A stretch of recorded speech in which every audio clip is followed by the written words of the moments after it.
سیدنا مولانا محمد مبارک وسلم صلاۃ و سلام علیک یا رسول اللہ صلی اللہ تعالی علیہ وسلم۔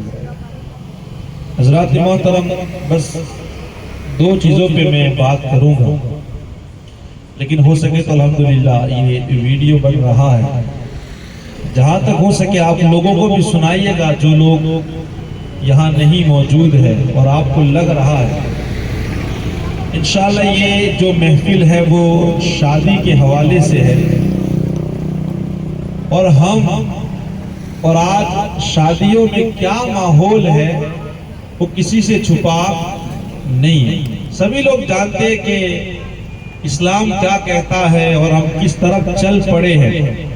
بس اسی پہ انشاءاللہ میں کچھ باتیں پیش کروں گا۔ دعا ہے اللہ تبارک و تعالی مجھے حق کہنے، آپ سب کو حق سننے اور اس پر ہم سب کو عمل کرنے کی اللہ توفیق و رفیق عطا فرمائے۔ الحمدللہ ہمارا دین بڑا خوبصورت دین ہے اور اس کا ہر کام بڑا نرالا ہے، لیکن آج کچھ کام ایسے ہیں جو اسلام کے نام پر ہم نے ایک رواج بنائے ہیں، اور حالات ایسے ہیں کہ اللہ اکبر۔ دیکھیے، آپ جب بھی شادی ہوگی تو آپ دیکھیے گا ایک مہندی کو لے کر کے رسم اور رواج نکلتا چلا جا رہا ہے۔ پہلے کے دور کے اندر ہم نے یہ دیکھا تھا، بھئی یہ خوشی ہے تو لوگ مہندی رکھتے ہاتھوں میں، رکھتے ہیں کہ نہیں؟ آپ لوگ تھوڑا تھوڑا ساتھ دیجئے گا، بس بہت زیادہ نہیں، کتنا تھوڑا تھوڑا منڈی ہلائیے گا تاکہ میں سمجھوں کہ آپ کی پوری توجہ ہے۔ پہلے کیا ہوتا تھا کہ گھر میں جس کو جیسے ٹائم ملتا وہ مہندی رکھ لیتے، کوئی گھر کی لڑکی یا گاؤں کی کوئی عورت آ کر کے ایک دو کر کے مہندی رکھ لیتے۔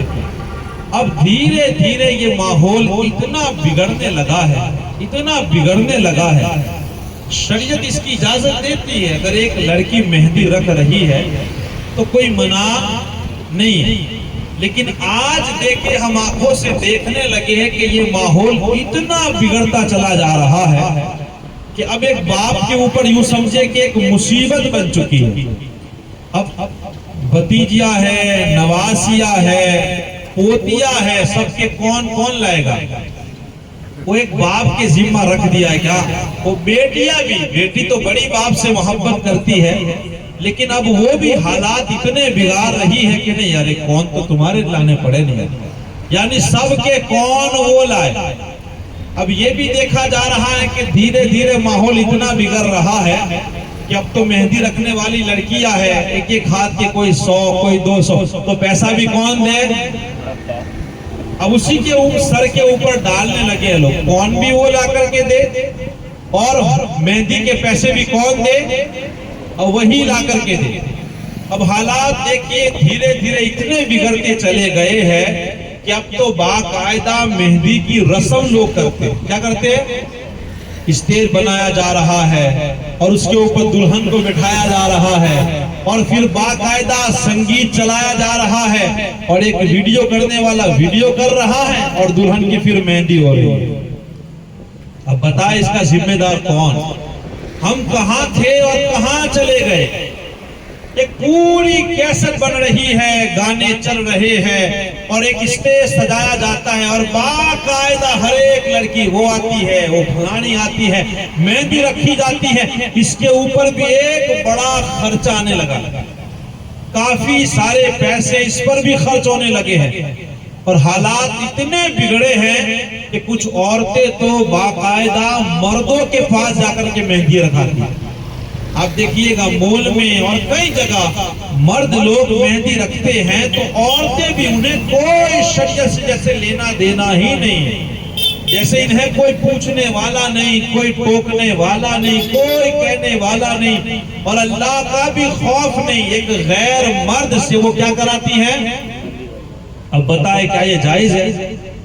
ایک لڑکی گھر میں بیٹھ کر کے کوئی لڑکی اس کو مہندی رکھ دے، وہاں تک تو شریعت اجازت دیتی ہے، لیکن باقاعدہ اس طرح ایک بڑا خرچہ کرنا یا مرد اور عورتیں اکٹھا ہو کر کے اس طرح مہندی کا رکھانا یا اسٹیج سجانا اور سجانے کے بعد باقاعدہ اس طرح گانے چلانا یا پھر مردوں کے پاس جا کر کے مہندی رکھانا، یہ حرام ہے، حرام ہے، یہ اسد حرام ہے۔ ہماری قوم آپ دیکھیے دھیرے دھیرے کس طرف جانے لگی ہے۔ یہ تو چھوڑے، آپ لوگ بارات لے کر کے جاتے ہیں کہ نہیں؟ اور دولہا میاں تب تک نہاتا نہیں ہے جب تک وہ مہندی رکھنے کے لیے نہیں آ جاتا۔ دیکھا ہے کہ نہیں آپ نے؟ ارے منڈی تو ہلائے، آپ دیکھا ہے نا؟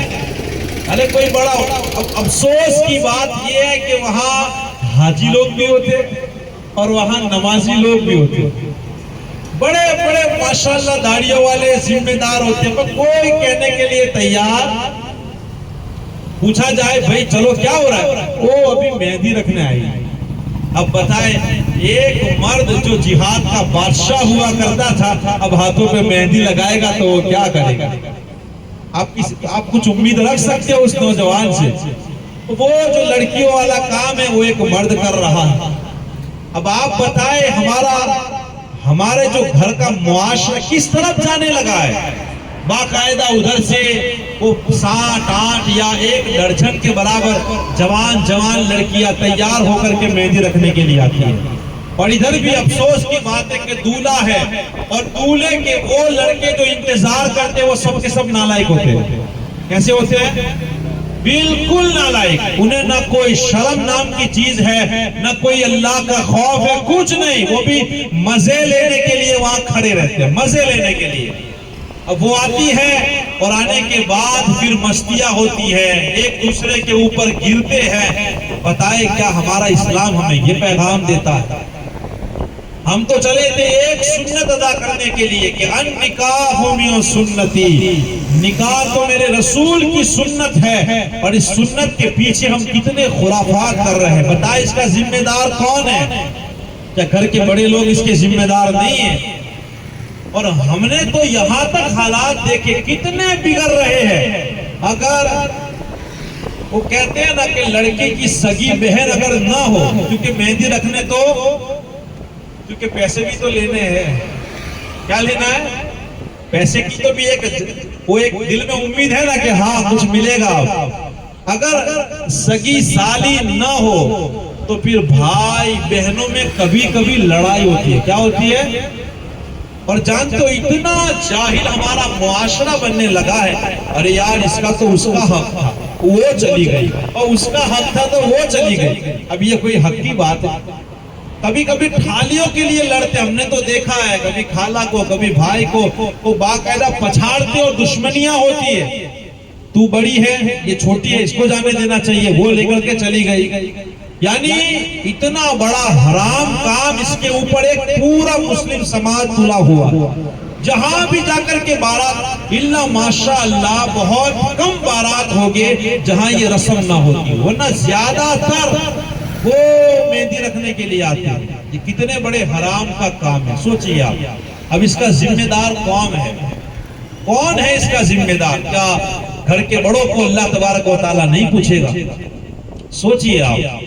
لیکن کسی کی زبان کھلتی، کوئی روکنے کے لیے تیار نہیں، کوئی بولنے کے لیے تیار نہیں۔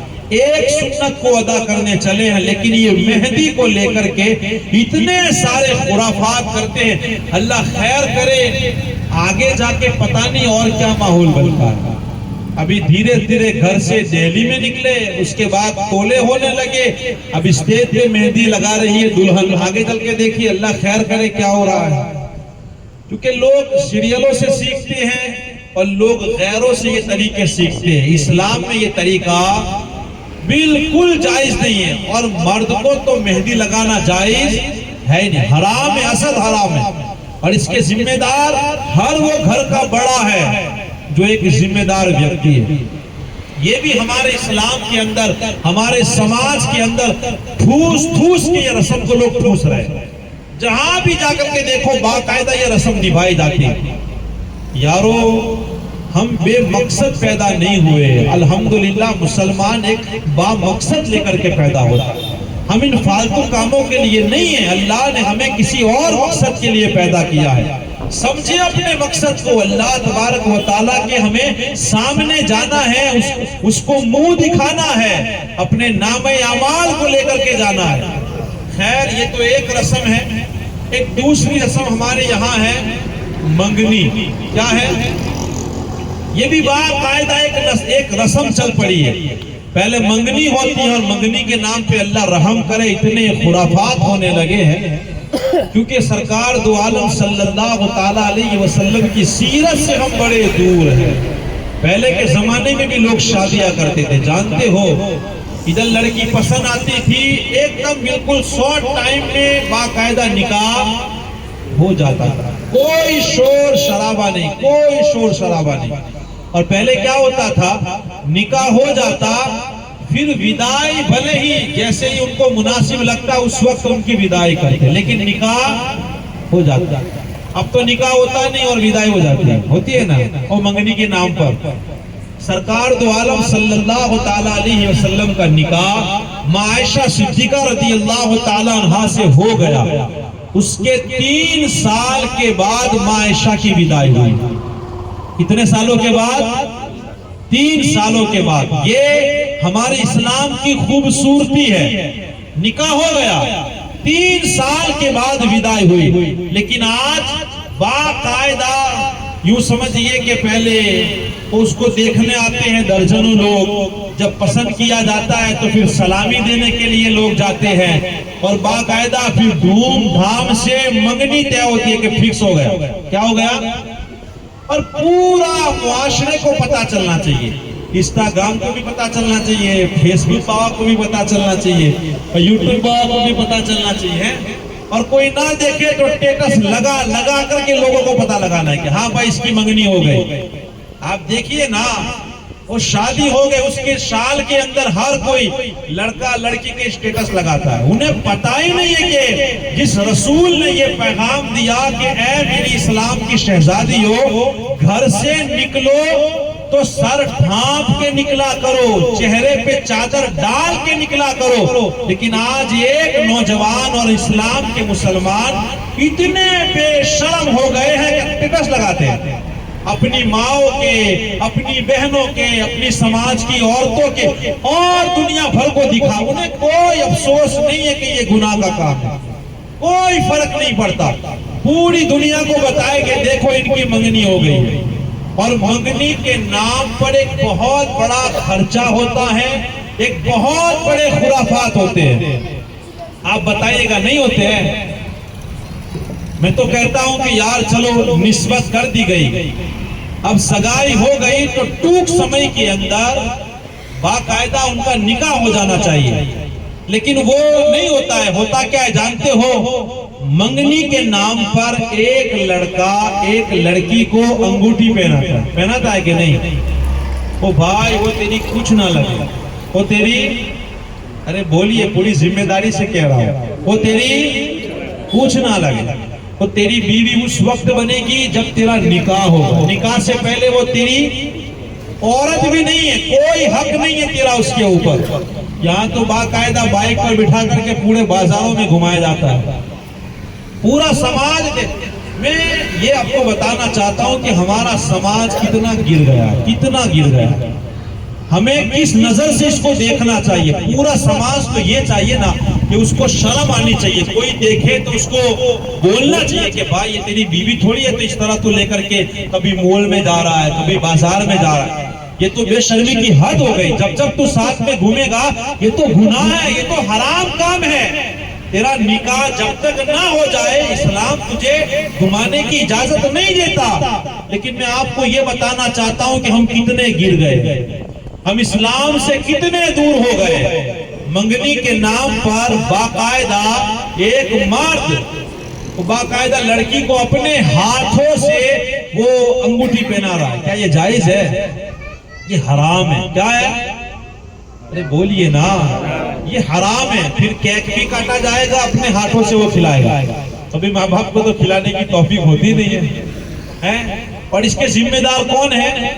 بڑے ہی ہیں، یاد رکھیے گا، کیونکہ میں نے پہلے ہی بتایا کہ وہاں حاجی صاحب بھی ہوتے ہیں اور نمازی صاحب بھی ہوتے ہیں، بڑے بڑے ذمہ دار وہاں موجود ہوتے ہیں، لیکن کوئی بولنے کے لیے تیار، کوئی یہ نہیں کہتا ہے کہ بھائی یہ تو حرام ہے یار، اللہ اس کے رسول کو جا کے منہ دکھانا ہے، ہم کیا کہیں گے؟ لیکن ہمارا معاشرہ دین بدین غیروں کے طریقوں پر چلتا جا رہا ہے، دین بدین غیروں کے طریقے پر ہم قرآن سے دور ہوتے چلے جا رہے ہیں، ہم اسلام سے دور ہوتے چلے جا رہے ہیں، شریعت پر جو ہمیں عمل کرنا چاہیے ہم اس سے دور ہوتے چلے جا رہے ہیں۔ وہ ایک صحابی تھے، جب انہیں پتا چلتا وہ جو بھی کیا کرتے نا، کیونکہ ان کو دھیرے دھیرے باتیں پتا چلتی تھی، جیسے ہی کوئی کام کرتے اگر کسی صحابی کو پتا چل جاتا یہ حضور نے منع کیا ہے، فوراً وہ کام چھوڑ دیا کرتے، فوراً۔ یہ ان کی محبت تھی۔ وہ عورتیں، اللہ اکبر، میرے رسول نے اس عورتوں کو ایک مرتبہ کہا کہ بیچ راستے سے تمہیں چلنا نہیں ہے، اللہ اکبر، کونے سے عورتیں اس طرح چلا کرتی تھی نا، بتایا جاتا ہے کبھی کبھی ان کے کپڑے دیواروں میں پھنس جایا کرتے تھے، کتنی محبت کرتی ہوگی وہ حضور سے وہ عورتیں۔ اور آج کی عورتوں کو دیکھو، باقاعدہ حضور ہی کا تو ان کو فرمان ہے کہ میری اسلام کی شہزادیاں تم گھر سے نکلو تو چہرے پر چادر ڈال لیا کرو، کپڑا ڈال لیا کرو۔ کپڑا ڈالنے کی بات تو چھوڑے، اب تو باقاعدہ میک اپ لگا کر نئے کپڑے پہن کر لوگوں کو دکھانے کے لیے جا رہے ہیں کہ دیکھو ہم کتنے خوبصورت لگ رہے ہیں، دیکھو ہم کیسے کپڑے۔ کوئی بات نہیں، آج تم دنیا کو دکھا رہے ہو نا، ایک دن وہ بھی آئے گا کہ تمہیں ماں فاطمہ الزہرا کے سامنے بھی کھڑے ہونا پڑے گا، کیا منہ دکھاؤ گے؟ بتائے نا، ماں فاطمہ الزہرا رضی اللہ تعالیٰ عنہا کو جب پتا چلے گا کہ یہ میری کنیزیں، ان کی زندگی ایسی ہے، تو کیا ہم یہ کیا زندگی لے کر کے جائے گا؟ اسلام نے ہمیں جو خوبصورت دین دیا اور جو پیغام دیا، جو پیغام، ایک ہماری ذمہ داری ہے کہ ہم اس کو آگے بڑھائیں۔ آگے بڑھانے کی بات تو چھوڑے، ہم اپنی نسلوں کو خراب کر رہے ہیں، ہم ماحول بگاڑ، ہمیں کوئی فرق نہیں پڑتا کہ ہمیں دیکھ کر کے کوئی غلط کام سیکھے گا، آج ہم کر رہے ہیں، ہمیں دیکھ کر کے ہماری نسل سیکھے گی، ہمیں اس کا کوئی افسوس نہیں ہے۔ آج منگنی کے نام پر اتنے خرافات ہوتے ہیں نا، اور جیسے ہی سگائی ہو گئی، منگنی ہو گئی، اللہ رحم کرے، اللہ رحم کرے یار۔ ایک لڑکا ایک لڑکی کو لے کے اتنا گھومتا ہے، اتنا گھومتا ہے، باقاعدہ آپ یاد رکھیے، منبر رسول پہ بیٹھا ہوں میں، لوگ یہاں تک کہ زنا بھی کرتے ہیں۔ کیا کرتے ہیں؟ ارے بولیے نا، زنا کرتے ہیں۔ آپ کو لگ رہا ہے جب کسی بڑے انسان سے پوچھا گیا نا کہ عورت مرد کے ملاپ کے بارے میں کیا کہتے ہو، کتنا بڑا جملہ انہوں نے کہا کہ ایک عورت کے قریب تنہائی کے اندر حضرت جنید بغدادی کیوں نہ ہو اور وقت کی حضرت رابعہ بصریہ کیوں نہ ہو، انہیں بھی اکیلے میں ملنے کی اجازت نہیں ہے۔ اتنے بڑے لوگ، حضرت جنید بغدادی، حضرت رابعہ بصری، اتنے بڑے ولی اور ولیہ، ان کو بھی تنہائی میں ملنے کی اجازت نہیں ہے، تو وہ ماں، وہ باپ، وہ بھائی، وہ بہن، وہ سماج والے سوچے جو ایک منگنی کے بعد اپنے بیٹا اور بیٹی کو باقاعدہ گھومنے کی اجازت دیتے ہیں، وہ کیا نہیں کرتے ہوگے؟ بتائیں نا، اس کا ذمہ دار کون ہے؟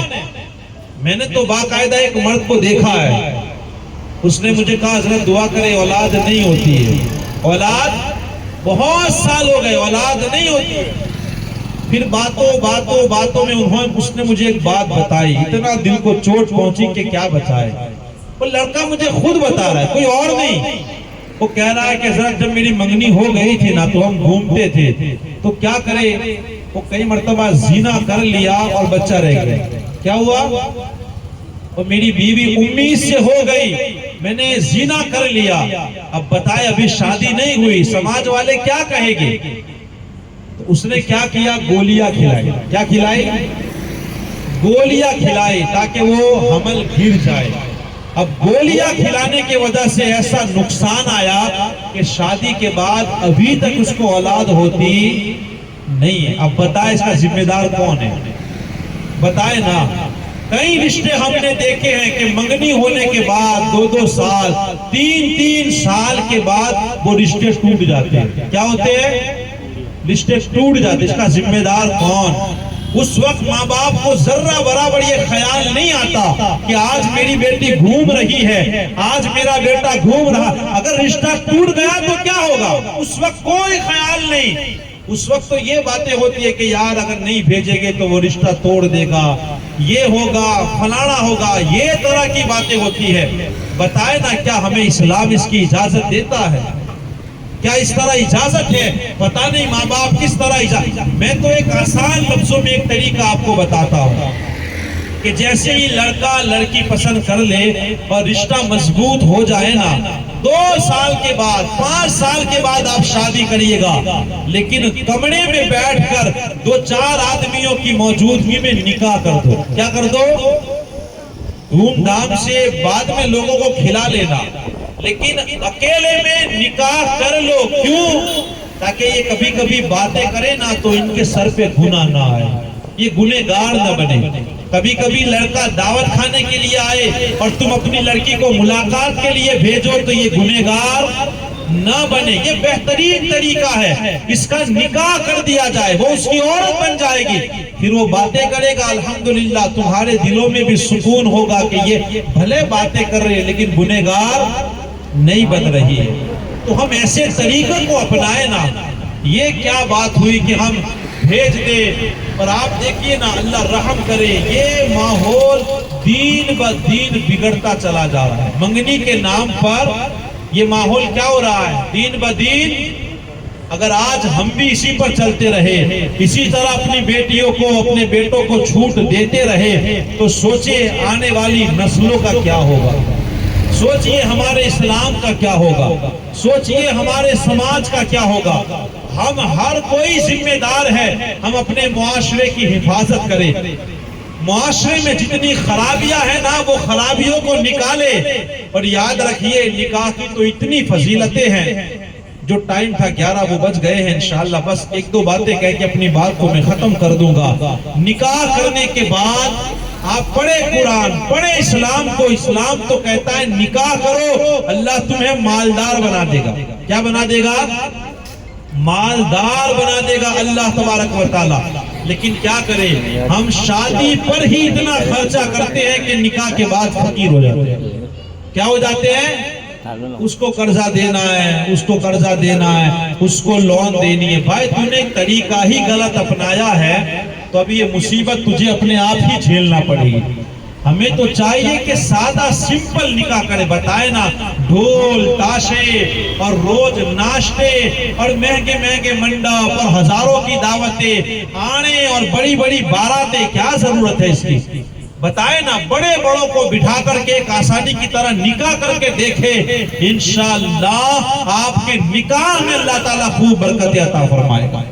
پڑھے نا کبھی موقع ملا تو انشاءاللہ میں حضور کی اور حضور کی عورتوں نے کس طرح شادیاں کی، صحاباؤں نے کس طرح شادیاں کی، اللہ کے ولیوں نے کس طرح شادیاں کی، انشاءاللہ میں آپ کو وہ باتیں بتاؤں گا. ماں فاطمہ الزہرا مولا علی کی کیسے شادی ہوئی، ہمیں ان کے طریقوں کو دیکھنا ہے. میں آپ سے گزارش کروں گا یہ میری مائیں بہنیں جو سیریلیں دیکھ دیکھ کر کے وہ جو طریقے اپناتے ہیں نا، انہوں نے ایسا کیا، یہ دین ایسا ہوا، اس طرح کیمرہ لایا گیا. اب تو ہم نکاح پڑھانے جاتے ہیں نا، ابھی تک تو میں نے الحمدللہ کافی نکاح پڑھا ہے. ایک آخری بات، ابھی نکاح میں ایک اور چیز دیکھی میں نے. ایک جگہ میں نکاح پڑھانے گیا تھا تو منڈپ کی سجاوٹ کچھ ایسی تھی کہ میں سمجھا کہ یار کچھ مسٹیک ہے. کیا ہے؟ کیونکہ جتنے بھی اسٹیج تھے نا 2 کرسیاں ہوتی اور دونوں کا منہ کدھر ہوتا؟ ادھر. کرسیاں ادھر، یعنی کہ ہم کرسی پہ بیٹھے تو منہ اس طرف ہو. لیکن ایک جگہ گیا تو اسٹیج پہ کرسی ایسی تھی اور دوسری ایسی تھی، یعنی میں بیٹھوں تو ادھر کا منہ اور ادھر والا بیٹھے تو ادھر کا منہ. اور بیچ میں باقاعدہ وہ پھولوں کی لائنیں لگائی ہوئی تھی، پھولوں کی باقاعدہ لائن لگائی ہوئی تھی. میں تو نیچے بیٹھا, میں نے کہا بھائی یہ کیسا سجایا ہے, اس کو ذرا ٹھیک ٹھاک کرو, کیونکہ ان کی اور میری پہلی ملاقات تھی. کیسی ملاقات تھی؟ اپنا تھوڑا کام الگ ہے, صحیح بات ہے. وہ ناراض ہونے والے ہوئے کیونکہ ہمیں تو شفاعت مصطفیٰ سے کرانی ہے اور قبر میں بھی انہی کو کام آنا ہے, تو ہم زیادہ کسی کا ٹینشن لیتے تو کوئی نہیں, ہمیں کیا کرنا ہے ہم اسی پہ دھیان دیتے ہیں.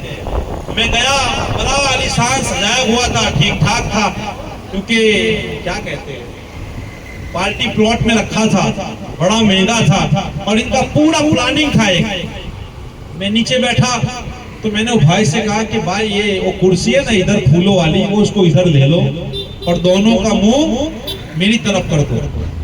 تو انہوں نے کہا نہیں حضرت, بولے کرسیاں تو ایسی رہے گی. میں نے کہا کیوں؟ کیونکہ ادھر دلہن بیٹھے گی. کون بیٹھے گا؟ ادھر دلہن صاحبہ بیٹھے گی اور ادھر دولہا بیٹھے گا, اور پھر ہمیں دوسری طرف بیٹھ کر کے نکاح پڑھانا ہے, اور سامنے پوری فوج یعنی سارے مرد بیٹھے ہیں. دلہن کو اسٹیج پہ لایا جائے گا اور پھر اس طرح نکاح. کیا شریعت اس کی اجازت دیتی ہے؟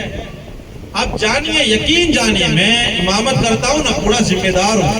جب تک انشاءاللہ امامت کروں گا ذمہ داری مجھے یاد رہے گی, لیکن مجھے اللہ کے گھر جواب دینا ہے. میں نے ان سے کہا کہ بھائی دلہن کو اسٹیج پہ لانا نہیں ہے, ورنہ نکاح میں پڑھانے والا, ہاں میں ایسا نکاح پڑھاتا نہیں, میں نکاح پڑھاؤں گا صرف دولہا رہے گا اور صرف مرد رہے گے, کوئی عورت اسٹیج پہ رہنے والی نہیں ہے. اب ان کو تھوڑا اگرا بھی لگا, تھوڑا کھوٹا لگا, لیکن حضرت نہیں, میں نے کہا کرسی ادھر لگاؤ, ورنہ کسی مولوی صاحب کو بلا لو, بہت ہے مولوی صاحب, آپ کو ٹوکرے ملے گے, جہاں سے بلانا ہو بلا لے آپ, لیکن ہم سے اس طرح کا نکاح پڑھایا جائے گا. میں نے کرسی ادھر لگائی. اب ادھر سے باقاعدہ پلاننگ ہو گئی تھی, ادھر پتہ نہیں کیا کھچڑی پک رہی تھی. میں بیٹھا ہوں, اب دولہا میاں آ ہی نہیں رہا اوپر. میں نے کہا کہ بھائی دولہے کو بلاؤ. اب وہ کہتا ہے پہلے کیمرہ مین چڑھے گا, اس کے بعد وہ انٹری پڑے گا. کیا کرے گا؟ اس کی باقاعدہ انٹری پڑے گی. میں نے کہا بھائی جلدی کر دیں, میرے پاس اتنا فالتو ٹائم تھوڑی ہے. اب باقاعدہ وہ کیمرہ مین کو بلایا اور وہ دولہا میاں پھر اسٹیج پہ چڑھ رہا ہے, کیونکہ ان کو صرف کیسٹ سے لینا دینا ہے. اسلام کیا کہہ رہا ہے کسی کو کوئی لینا دینا. آج ہم دیکھیے یہ فلموں میں ہوتا ہے, فلمیں دیکھ کے ہمارے نوجوان سیکھ رہے ہیں. تو باقاعدہ اس طرح دولہا آیا.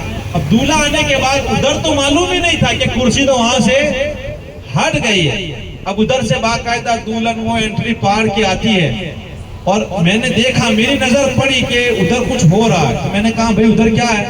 میں کہا تم نکاح نہیں, دلہن آ رہی. میں نے کہا وہیں پہ روکو ورنہ میں گھر جا رہا ہوں, میرے کو بہت کام ہے, میں ابھی یہاں سے اتر کے گھر چلا جاؤں گا, اپنے آپ نکاح پڑھ لیجیے گا. قسم خدا کی اسی بیچ راستے پہ ایسی سادی کرسی لا کے اس کو بٹھا دیا. اب اس کو اتنا چچرا ہے پر ایسا لگا ہے, لیکن میں کیا کروں, میں بھی مجبور تھا. اب باقاعدہ اس کو وہیں پہ بٹھایا. جب بھی نکاح شروع ہو دھیرے سے گائن بجائے جائے. 2 سے 3 مرتبہ گانے بجانے بند کر دیا کہ بھائی بند کرو نا, کیا کر رہے ہو یہ سب, کیونکہ ان کو تو کوئی لینا دینا نہیں. ان کا کیا کہنا ہے, ہم بھی جائیں گے جہنم میں, مولوی صاحب تم بھی ہمارے ساتھ چلو, ہمیں تو جنت میں جانا ہی نہیں ہے, ان کو تو جانا ہے, ہمیں بھی کھینچ کر وہ لے کے جائیں گے. لیکن ہم انشاءاللہ ادھر جانے والے الحمدللہ ہم جائیں گے ہی نہیں, ہم کو تو صرف جنت میں جانا ہے. اور ہمیں پتا ہے کہ جنت میں جانے کے لیے کیا کام کرنا ہے. گنہگار تو بڑے ہیں, بڑے ہم گنہگار ہیں, لیکن انشاءاللہ کوشش کرتے جتنا ہو سکے گناہوں سے دور رہے تاکہ حضور سے ہم چہرہ دکھا سکے. قسم خدا کی وہاں ایسا ماحول ہوا نا, میرا تو دل چاہتا ہے, مجھے اگر ترس کہہ دینا کہ آپ کو نکاح نہیں پڑھانا ہے, قسم خدا کہ میں تو ناریل پھوڑ دوں. کیا بولوں گا, اتنی خوشی ہوگی. میں جانا ہی نہیں چاہتا ہوں, کیونکہ صرف کیا کرے, صرف ایک ایسی عورتیں بیٹھی ہے, ماحول ایسا ہوتا ہی نہیں کہ ہم جائیں. اتنی بڑی مجبوری ہے ہماری, دل تو چاہتا ہی نہیں کہ نکاح پڑھائے. یہ سر پہ سے ذمہ داری, ہم کو ہدیے بدیے نہیں چاہیے. کیا چاہیے؟ میں نے ایک مرتبہ تقریر میں بھی مسجد میں کہا تھا کہ اگر ذمہ داری یہ ہٹ جائے نا تو سبحان اللہ, وہ ہدیے بدیے ہم کو نہیں چاہیے. آپ پڑھائے کسی کے پاس, کسی کو دے, کیونکہ وہاں ایسا حال ہوتا ہے نا کہ جگہ جانے لائق ہوتی ہی نہیں. ایسا وہ کہ دلہن کی طرح ہمیں بھی سر نیچا کر کے بیٹھنا پڑتا ہے, ایسے سر جھکا کے ہی بیٹھا رہے. جیسے ہی سر اٹھائیں گے فوراً گناہ, سر اٹھائیں گے فوراً گناہ. کیا کرے گا انسان؟ اب بتائیں نا, نکاح کی محفل ہو رہی ہے, میرا موضوع یہی تھا کہ ہم نے نکاح اور شادی کا ماحول ایسا بنایا ہے نا کہ اللہ رحم کرے. جدھر دیکھے گناہ والا کام، جدھر دیکھے ادھر خرافات، منگنی سے لے کر مہندی سے لے کر ہلدی سے لے کر بارات سے لے کر نکاح سے لے کر آنے بانے تک جتنا دیکھے نا، کوئی جگہ ایسی نہیں ہے کہ جہاں ہم گناہ والا کام نہ کرتے ہوں. کوئی جگہ ایسی نہیں ہے کہ ہم اللہ اس کے رسول کو ناراض نہ کرتے ہو. کاش ہمیں اللہ کے رسول کے نکاح یاد رہے، کاش ہمیں اللہ والوں کی شادیاں یاد آ جائے. انہوں نے اتنے بڑے پیر غوث پاک کو تو لوگ کتنا مانتے پتا ہے؟ آپ مت پوچھئے. نگاڑوں پہ نگاڑے گھر میں بجتے ہیں، بھلے وہ جائز ہے کہ نہیں، بس بجاؤ ڈھما ڈھام. وہ بازو والا بیمار ہوئے تو بھی نہ پریشان ہوئے تو بھی کوئی لینا دینا نہیں، اپنے بجاؤ. اور ان کے پاس دلیل مانگو تو لڑنے آئیں گے. کیا کریں گے؟ جواب کوئی نہیں ہے، صرف جھگڑا کرنا آتا ہے، کوئی جواب نہیں. وہ اتنے بڑے بڑے نگاڑے لے کے آتے ہیں. فتویٰ پوچھا جائے نا کہ کون اجازت دیتا ہے، کہاں لکھا ہے، ان کے پاس کوئی جواب ہوتا نہیں ہے. بڑے بڑے ہمیں تو آئے غوث پاک کو آپ مانتے ہیں، ان کے والد کا نکاح کیسے ہوا کبھی دیکھو تو صحیح یار، دیکھو تو صحیح نا. ان کے والد کا نکاح کتنا خوبصورت طریقے سے ہوا. جب ماں باپ ہو کے نیک اور نکاح اس طرح کرتے ہیں نا تو بیٹا پھر عبد القادر جیلانی پیدا ہوتا ہے. نیک اولاد پیدا ہوتی ہے، ایسی اولاد پیدا ہوتی ہے جس سے ہم امید رکھ سکتے ہیں کہ یہ دین کا کام کرے گا. اب ہلدی لگاتا ہے اور ہاتھوں پہ مرد ہی مہندی لگاتا ہے تو اس سے کیا امید کریں ہم دوسری کو؟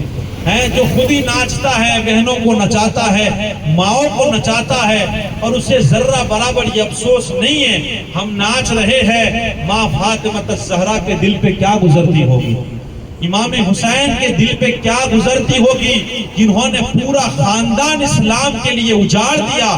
آج ہم نے اسی اسلام کو شادی کے نام پہ ایک تماشا بنا کر کے رکھ دیا. کوئی بات نہیں، کتنا جیے گے، 50 60 100 سال، پھر مجھے بھی انشاءاللہ وہاں جانا ہے اور آپ کو بھی. ادھر کیا مزہ ہے؟ مزہ تو ادھر ہے، ادھر مزہ ہی مزہ ہے. ادھر انشاءاللہ جتنا ہو سکے نا اللہ جلدی لے جائے، جتنا ہو سکے اتنا جلدی چلے جائے. مزہ تو صرف ادھر ہے، کیونکہ ادھر انشاءاللہ ہمارے یہ زندگی کا کھاتا کھلے گا. آؤ دیکھیے تم نے 2024 کیسے گزارا، 2023 کیسے گزارا، دوستوں کے ساتھ پارٹیاں کیسے کی، اور شادیوں کے کیسے ماحول. باتیں تو اتنی ہیں کیا کروں، وقت نہیں ہے. بس دکھ اس بات کا ہے کہ ہمارا سماج، ہمارے نوجوان، ہماری مائیں بہنیں، ہم دین بدین ایسا ماحول بناتے چلے جا رہے ہیں. دیکھیے گا بارات، کسی کی بارات ہو، نئے کپڑے چاہیے. کیا چاہیے؟ میں غلط کہہ رہا ہوں؟ ایک ماحول بن گیا، بس نئے ہی کپڑے چاہیے. کیوں؟ پرانے کپڑوں سے شادیاں نہیں ہوتی ہیں. لیکن کیا کرے، بیٹا بھی نہیں مانگ رہا ہے، بیٹیاں بھی نئی کپڑے مانگ رہے ہیں. چھوٹے چھوٹے بچے ہیں، ہلدی کے الگ، پھر شادی کے الگ، پھر نکاح کا الگ، پھر آنے کا الگ، بانے کا الگ. اللہ رحم کرے. اس طرح امیر نہیں بنتے، انسان فقیر ہی رہتا ہے.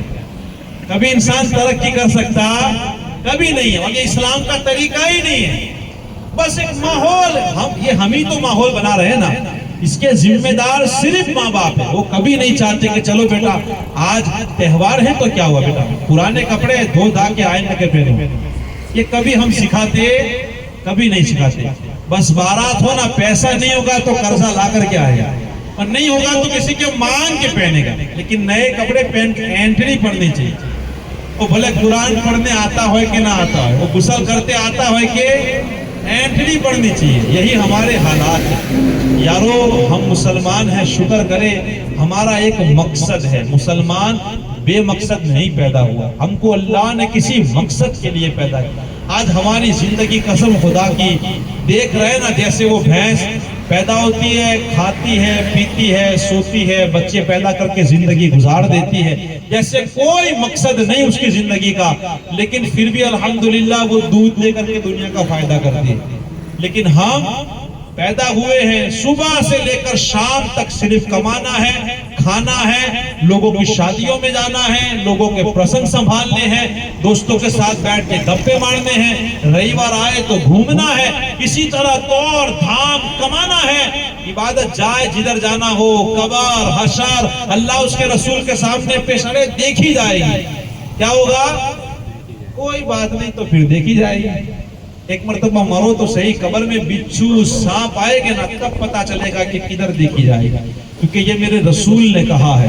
قبر تنگ ہوگی تب کہو گے کہ دیکھی جائے گی، پتا چلے گا۔ لیکن آج ہم اتنے بے خوف ہو گئے، اتنے بے خوف، بس وہ ایک غیر قوم زندگی جیتی ہے نا، بس دنیا ہی دنیا، ادھر ہی جی لو، جو کرنا ہے کر لو، کسی کو دھوکہ دو، کسی کے پیسہ نہ دو، گالیاں بو، ناچو گاؤ، گناہ پہ گناہ کرو، نمازیں ادھر، جیسے دوسرے قوموں کی زندگی ہے، آج مسلمانوں کی ایسی زندگی ہوتی چلی گئی ہے۔